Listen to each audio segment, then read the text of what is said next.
Selamat pagi, perkenalkan saya Evlita Metriani. Pada sesi kali ini saya akan membahas mengenai estimasi.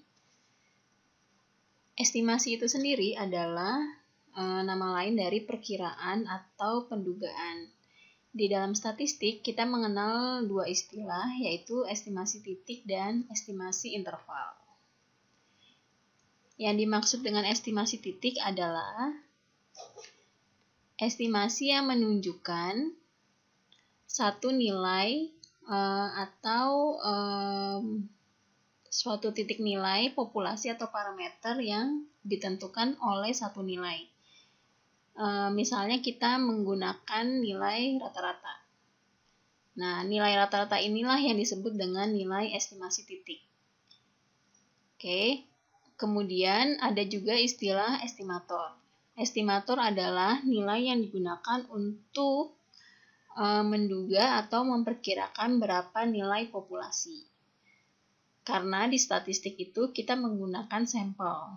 Jadi nilai yang digunakan untuk memperkirakan berapa nilainya di populasi disebut dengan estimator. Adapun ciri dari estimator yang baik adalah pertama adalah tidak bias, efisien, dan konsisten. Ciri-ciri dari estimator yang baik antara lain yang pertama tidak bias, maksudnya adalah hasil estimasinya memang mengandung nilai yang parameter yang diestimasi. Jadi tidak ada kesalahan di sini maupun memang hasil yang ditampilkan adalah hasil yang sesungguhnya. Kemudian efisien, yaitu dalam rentang interval yang kecil atau yang sempit sudah mengandung nilai parameter yang diestimasi. Kemudian yang terakhir adalah konsisten. Jadi berapapun besarnya sampel pada rentangnya atau intervalnya, maka dia akan mengandung nilai parameter yang diestimasi. Jadi nilainya tidak berubah-ubah atau stabil.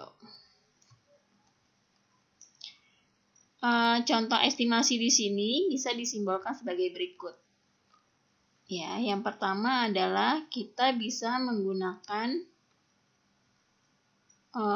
nilai median, ya, nilai modus maupun nilai rata-rata, ataupun juga bisa menggunakan nilai yang dihasilkan dari pengukuran itu tersebut. Misalnya kita menggunakan nilai tinggi badan 150 cm. Nah, itu bisa disebut juga nilai estimasi titik yang dilambangkan dengan X1, X2 maupun dan seterusnya.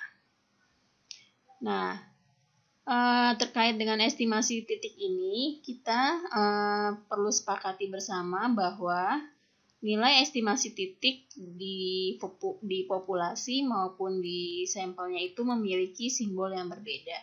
Sebagai contoh, jika kita menggunakan nilai X bar, ya kita sebut ini X bar, maka ini adalah nilai X bar ini adalah nilai yang ada di sampel kita. Bagaimana lambangnya di populasi itu akan dilambangkan dengan mu, ya.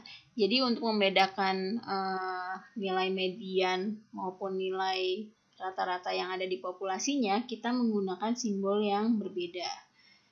Seperti yang sudah saya katakan sebelumnya. Jadi kalau misalnya kita menggunakan rata-rata di sampel, maka kita menggunakan simbol X bar. Tapi kalau misalnya kita mendapatkan hasil rata-rata dari populasinya, maka kita menggunakan tanda mu. Kemudian untuk simbol standar deviasi, ya kita menggunakan simbol S di dalam sampelnya. Namun ketika kita mendapatkan standar deviasi dari populasi, maka kita menggunakan simbol TO. Ya, jadi simbol ini adalah simbol TO, kita sebutnya. Kemudian kalau misalnya nilai proporsi, simbolnya itu adalah P kalau hasilnya didapatkan dari sampel. Tapi jika hasilnya didapatkan dari populasinya, maka kita simbolkan dengan tanda pi. Oke, lanjut. Nah, estimasi titik ini ya, sebagai contoh kita bisa katakan seperti ini. Jadi misalnya dari hasil suatu survei cepat atau rapid survey, kita mendapatkan rata-rata kadar hemoglobin ibu hamil di Bekasi adalah 210. Berarti kita simpulkan estimasi titik dari kadar ibu hamil di Bekasi, ya, kadar hemoglobin ibu hamil di Bekasi adalah 9,5 gram, ya, persen. Kemudian terkait hal ini, ya, ternyata ada beberapa kelemahan dari estimasi titik ini. Yang pertama adalah adanya kemungkinan sering meleset atau salah, ya, karena dia hanya menggunakan satu nilai, ya. Kemudian kita tidak bisa mengetahui berapa derajat kebenaran dari estimasi tersebut. Ya, derajat kebenaran ini adalah tingkat kepercayaan terhadap nilai yang estimasi yang dihasilkan. Untuk menyikapi kelemahan dari estimasi titik ini, maka kita bisa menggunakan yang namanya estimasi selang, atau nama lainnya adalah estimasi interval. Oke, lanjut. Estimasi selang atau interval estimate ini, ya, menggunakan konsep yang diambil dari distribusi normal, ya, dimana kita bisa menggunakan kurva normal, ya, untuk memperkirakan berapa tingkat kepercayaan yang kita ambil, ya. Jadi interval penggunaan dari estimasi selang ini dilihat dari jarak luas dari kurva normalnya, ya, dengan menggunakan, nanti kita lebih jelasnya kita bisa lihat di gambar kurva normalnya, ya, untuk menggambarkan bagaimana tingkat kepercayaan atau confidence interval dari nilai yang kita estimasikan, ya. Oke, lanjut. Nah, oke, confidence interval ini biasanya kita tentukan dari substansi yang digunakan, ya, misalnya seperti ini. Jadi kalau misalnya penelitian kita bidangnya adalah bidang sosial, kita bisa menggunakan tingkat kepercayaan 90%, di mana maksud saya tingkat kepercayaan 90% dengan tingkat alfanya atau kesalahannya adalah 10%. Namun untuk bidang kesehatan atau gizi, kita bisa menggunakan tingkat kepercayaan 95%, berarti alfanya adalah 100 dikurangi 95, berarti alfanya adalah 5%. Seperti itu. Oke, kemudian 1 dikurangi confidence interval disebut dengan alfa atau batas toleransi kesalahan atau tingkat kesalahannya. Kemudian dari sinilah kita bisa menentukan alfanya, apakah alfanya itu 1 ekor atau 2 ekor, ya, atau 2 sisi. Untuk lebih jelasnya kita bisa lihat dari kurva normalnya. Nah, seperti ini. Jadi nilai di bawah kurva ini, ya, adalah 1. Ya. Kalau misalnya kita menggunakan tingkat kepercayaan 95%, berarti jika kita menggunakan 2 sisi, berarti alfanya dibagi 2. Di sini 2,5%, ya, sebelah kiri, dan di kanannya adalah 2,5%. Ya. Kemudian jika kita hanya menggunakan 1 sisi, ya, alfanya berarti 5% di sini, ya. 1 min alfa, ya. Kalau ini kita menggunakan setengah alfa, ya, 2,5%, 2,5%. Oke, lanjut. Dari estimasi interval ini kemudian ada rumus, ya, yang digunakan untuk menghitung berapa nilai dari estimasi intervalnya. Ya, rumus umumnya adalah sebagai berikut. Jadi kita bisa pakai ini, ya, supaya lebih jelas. Nah, ini, ya, jadi X bar, ya, dikurangi Z setengah alfa dikali standar errornya kurang dari nilai X-nya atau parameter yang ingin kita hitung, ya, karena dia berada di selang, ya, interval selang atau tadi interval estimate kurang dari X bar ditambah Z setengah alfa dikalikan standar errornya. Atau kalau kita ingin merumusnya bisa juga seperti ini ya, X bar plus minus ya. Ini kita mau mengestimasikan berapa sih rata-rata di populasinya dengan menggunakan rumus ini, yaitu X bar plus minus Z setengah alfa dikalikan dengan standar errornya. Ya, standar error ini ada rumusnya juga, yaitu standar deviasi dibagi dengan akar N. Seperti itu. Nah, ini kita kasih contoh ya, bagaimana kita menghitung berapa nilai di estimasinya, di populasinya berdasarkan rumus estimasi interval. Oke, contohnya seperti ini ya. Jadi ada data penelitian di Bekasi sebanyak 144.000 hamil, kadar Hb-nya adalah 9,5 gram persen. Kemudian kita diminta untuk menghitung berapa rata-rata di populasinya ketika data standar deviasi di populasi atau TO-nya itu adalah 2 gram persen. Di mana tingkat kepercayaan yang digunakan adalah 95%. Sehingga penyelesaiannya ya untuk kasus di atas adalah seperti ini. Ya, dengan menggunakan rumus mu rata-rata di populasinya sama dengan X bar plus minus J setengah alfa dikalikan standar error atau standar deviasi dibagi akar dari N-nya. Sehingga rumusnya adalah 9,5 plus minus nilai Z ini ya sudah baku ya. Jadi Z setengah alfa itu nilainya adalah 1,96. Ya, dikalikan 2 ini standar deviasi di populasi, dibagi dengan jumlah sampelnya, yaitu akar dari 144. Sehingga bisa kita estimasikan rata-rata di kadar Hb di Bekasi itu berkisar antara 9,5 plus minus 0,3. Ya, cara bacanya adalah rata-rata kadar Hb di Kota Bekasi berkisar antara 9,2 gram persen sampai dengan 9,8 dengan tingkat kepercayaan 95%. Oke, lanjut. Nah, ini ada contoh lagi bagaimana jika kita tidak di sini kita tidak mengetahui berapa nilai dari maksudnya di sini adalah ketika kita menggunakan confidence interval dengan nilai yang berbeda. Misalnya tadi contohnya adalah confidence interval dengan angka 95%.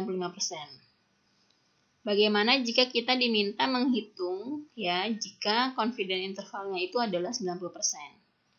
Ya, jadi kalau misalnya confidence intervalnya 90%, maka nilai dari Z setengah alfanya adalah 1,64. Ya.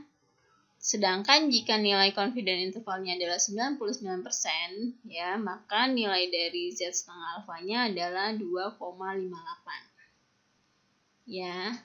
Kemudian saya tekankan juga di sini ya untuk 95% nilai yang digunakan adalah 1,96. Seperti itu.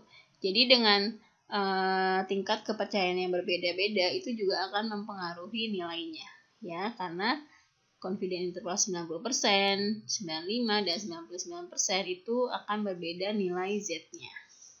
Seperti itu. Oke. Nah, untuk itu untuk soal latihannya nanti tolong dihitung ya berapa nilai rata-rata kadar ibu hamil jika confidence interval yang digunakan adalah 90% dan 99%. Oke. Sampai di sini mungkin ya untuk penjelasan untuk estimasi interval. Oke, nah sekarang kita lanjut pada contoh soal berikutnya. Jadi memang kadangkala kita sulit untuk mengetahui berapa nilai standar deviasi yang ada di populasi.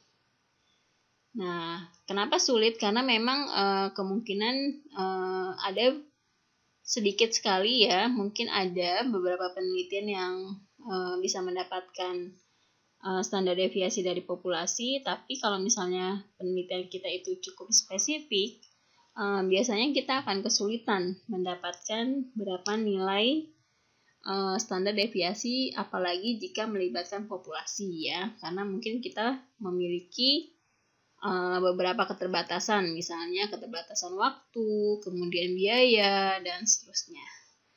Nah, untuk mengatasi hal tersebut ya, kita tidak perlu khawatir karena memang kita bisa saja menggunakan nilai standar deviasi dari sampel kita.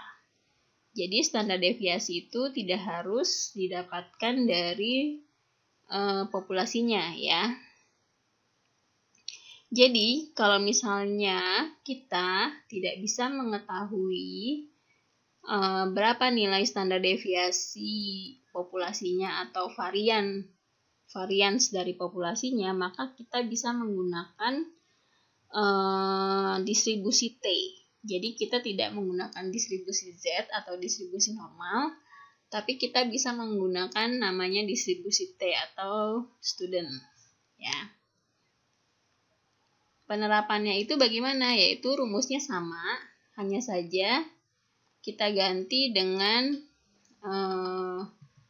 rumus dari distribusi T ya. Jadi Z-nya ini diganti dengan T ya. Jadi rata-rata di populasinya sama dengan X bar, rata-rata di sampelnya plus minus, nilai Z diganti dengan T setengah alfa ya, dikalikan dengan standar errornya, atau dikalikan dengan standar deviasi dibagi dengan akar dari jumlah sampelnya. Nah, nilai T ini untuk tingkat kepercayaan 95% ya, itu adalah 2,064. Ya, jadi yang kita dimasukkan di sini adalah menggunakan distribusi T ya, ketika kita tidak bisa mendapatkan berapa standar deviasi yang ada di populasinya. Ya, jadi kita menggunakan distribusi T student ya, kita masukkan nilainya 2,064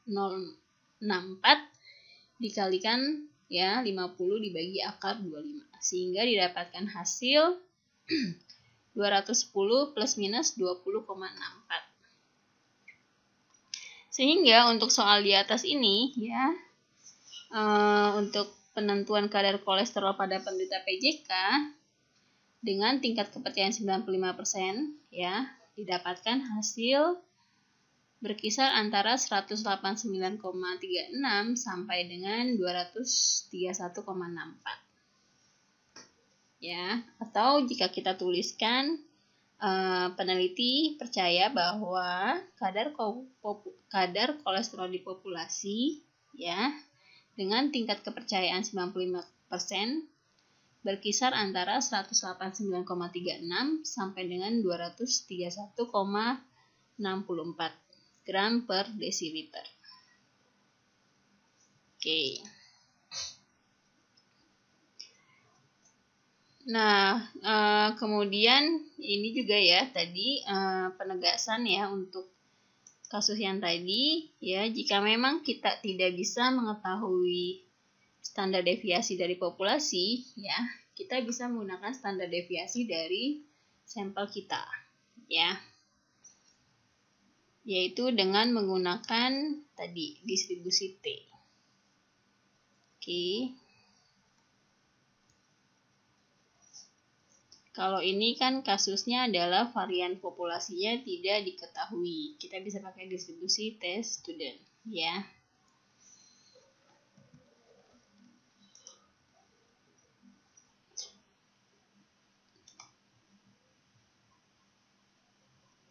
Baik, saya ulangi lagi ya. Jadi memang jika kita tidak bisa mendapatkan nilai dari standar deviasi dari populasinya, maka kita bisa menggunakan distribusi T atau student. Adapun rumus dari distribusi T atau student itu adalah mu ya, rata-rata di populasi, nilai yang akan kita estimasi sama dengan rata-rata dari sampel kita ditambah plus minus ya, nilai T-nya setengah alfa dikalikan standar deviasi pada sampel kita dibagi dengan akar N ya. Nilai dari T ya sangat bergantung dari jumlah sampel kita ya. Pada kasus di atas ya, jumlah sampel kita adalah 25. Sehingga untuk menentukan berapa nilai T-nya yang ada di sini ya, T setengah alfa per 2 itu dicari dengan menggunakan rumus jumlah sampel dikurangi 1 ya. Kemudian kita cocokkan dengan nilai yang ada di tabel distribusi T. Ya, di sini saya sudah browsing ya. Untuk tabel distribusi T ya, N dikurangi 1, 25 dikurangi 1 berarti 24. Kita lihat di sini ya, nilainya adalah kita pakai alfa 5% ya. Jadi 2,06 ya. Jadi yang dimasukkan ke dalam rumus itu adalah 210 plus minus 2,064 ya, ini dibulatkan ya. Kalau di tabel tadi kita lihat di nilai 24 ya, kita bisa tarik garis lurus ya di sini 24 sini. Nah ya ini ya 5% ini ya, alfanya 5%, kemudian ke N-nya dikurangi 1 yaitu 2,063 ya. Jadi nilai inilah yang kita ambil yaitu 2,064 ya, dibulatkan. Sehingga perkaliannya adalah 210 plus minus 2,064 dikalikan 50 dibagi akar 25. Didapatkan hasil 189 sampai dengan 231,64. Nah, untuk lebih jelas ada satu contoh lagi yaitu jika sampel yang digunakan adalah berjumlah 100 sampel. Berarti kita harus melihat di tabel distribusi T nilai dari N dikurangi 1. Dengan alfanya adalah 5% ya. Didapat dari mana? 100 dikurangi 95 ya. Jadi kita cocokkan dulu berapa nilai untuk T-nya di sini.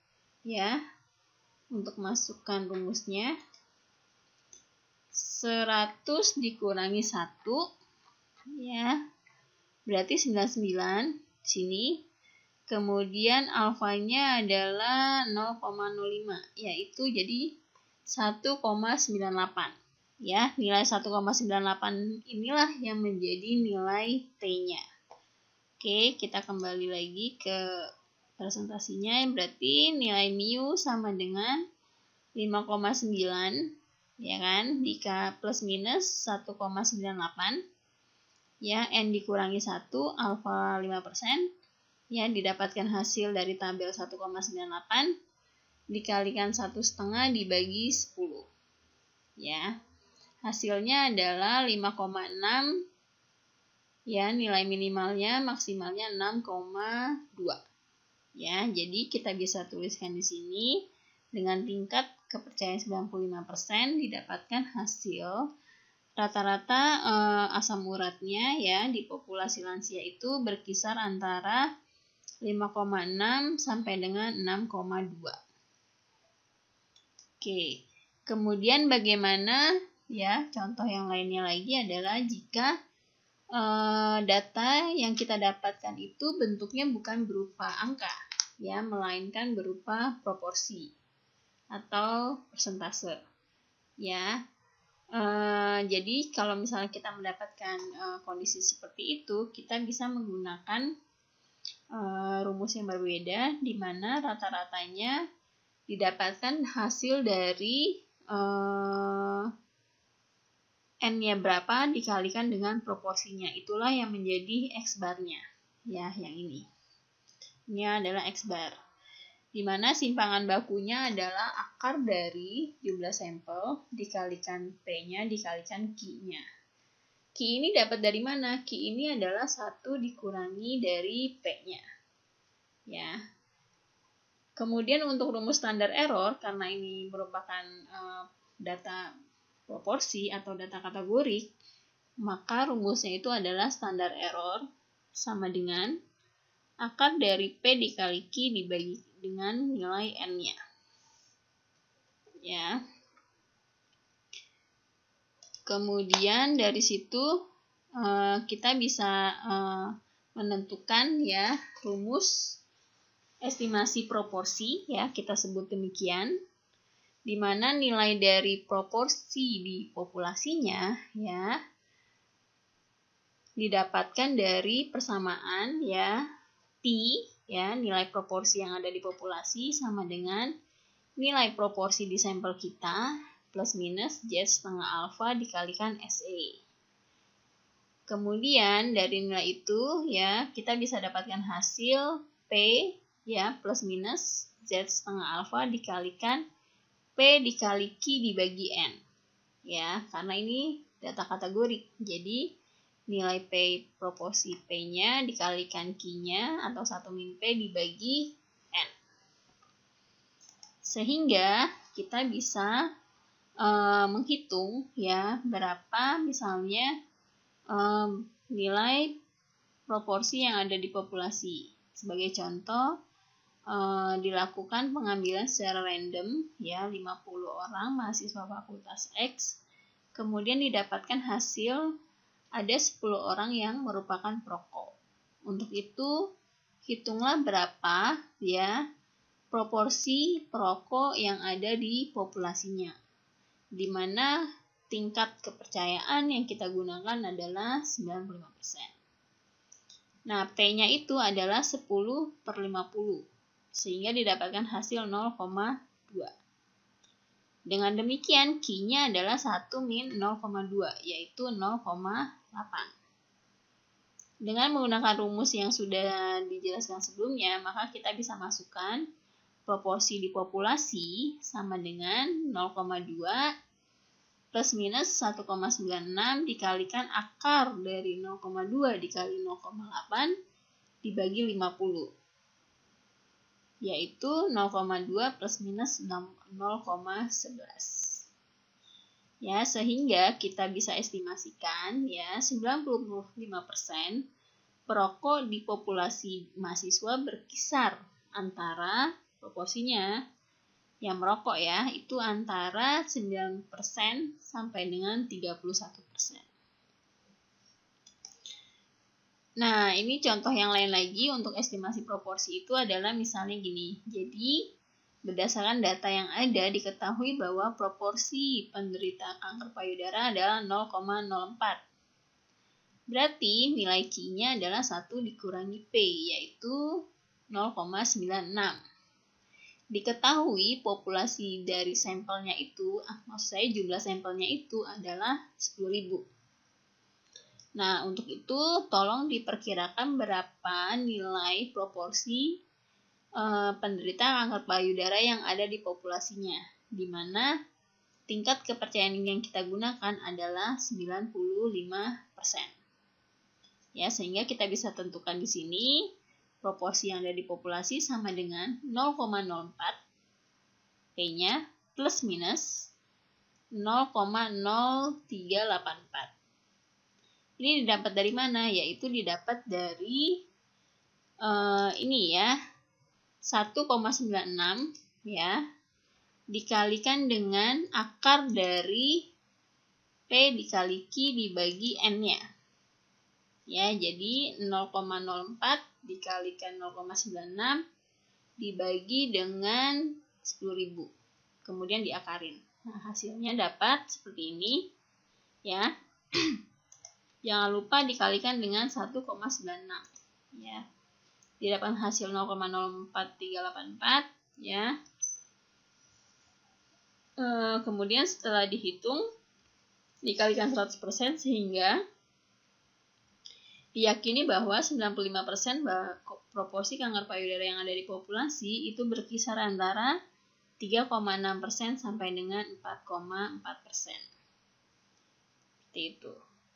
Ya, jadi untuk materi mengenai estimasi proporsi ini ya bisa saya jelaskan seperti yang di atas ya. Nah, untuk lebih jelasnya nanti akan saya sampaikan PowerPoint-nya dan contoh kasus yang bisa dikerjakan untuk memahami mengenai materi ini. Demikian yang bisa saya sampaikan. Atas perhatiannya saya ucapkan terima kasih.